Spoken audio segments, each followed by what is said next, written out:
Okay, NOAA Space Weather Center has just issued a G3 geomagnetic storm for Earth, and the geomagnetic storm is set to be at its peak activity on December 9th. So there's going to be a CME hitting Earth on midday, December 9th, which could set the stage for some amazing aurora, really cool ionospheric sounds. And if you've been following the space weather and heliophysics world, as everyone does, you may know that right now there is a cluster of sunspots facing Earth. In fact, you could actually, if you have your eclipse glasses or a solar filter for a telescope, you can see the sunspots right now. It's pretty cool. You should go look. In addition to the cluster of sunspots, there's also a Earth-facing coronal hole. So coronal holes actually increase the speed of the solar wind, and so increased solar wind already with the incoming CME, there's a really good potential that we'll see some aurora as far south as Oregon, possibly in the Midwest, possibly further south.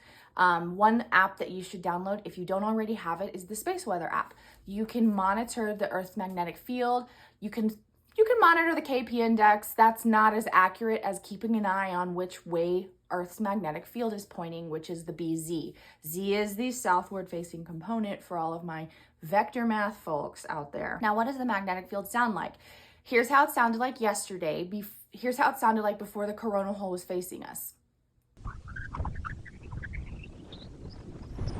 And here's how it sounds now that the coronal hole is facing us.